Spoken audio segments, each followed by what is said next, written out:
Läti riik sai just 100-aastaseks, aga Läti sõjamuuseum on 102 aastat vana. Miks see nii on? Nüüd vaatame järgi.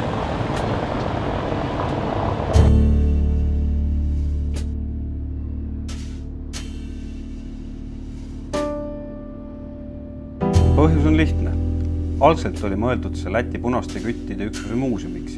Muuseumi põhihoone ehitamist alustati Läti valitsuse otsuselt 1938. aastal ja see valmis enne Nõukogude okupatsiooni 1940. aastal. Muuseum sai tema jaoks rajatud kompleksi kasutada vaid loetud kuud. Siis läks see Punaarmee kasutusse. Läti kütipolkude ajaloo talletamine oli eesmärgiks ka muuseumi loomisel 1916. aastal. Seda tõestab ka muuseumi väljapanek, kus antakse ülevaade Läti küttidest, kellest suurem osa muutus 1917. aastal Läti punasteks küttideks. Lätis ei ole punaste küttide teema veel settinud. Ühed peavad neid kommunistide teenriteks, kel ei tohi olla väärikat kohta Läti ajaloos, teised aga meesteks, kes teenisid Läti huvisid. Eks aeg annab arutust.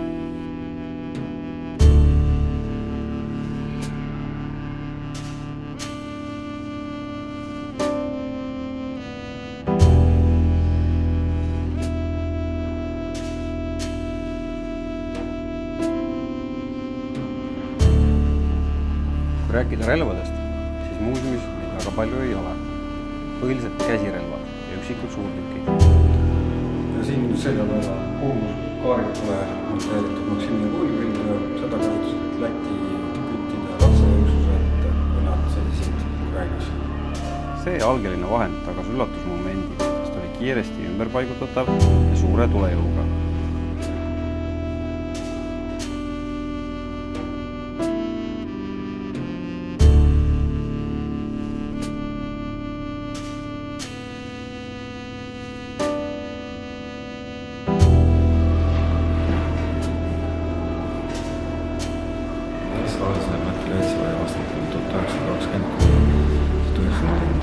Muuseumis on antud väga hea ülevaade Läti Vabariigi sõjaväest 2 sõja vahel.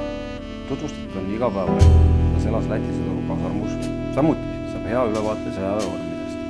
Väljapanekus on ka palju esemeid, mis on seotud Läti sõjaväe igapäevakultuuriga, mis on ka ulatuslik teise maailmasõja väljapanek. Et lätlased teenisid mõlemal pool rindajoont, on nende ajalugu võrdselt kajastatud.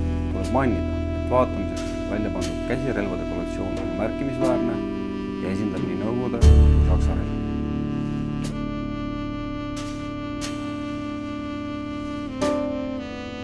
Muuseumi viimase väljapanek räägib tänapäeva tegemistest.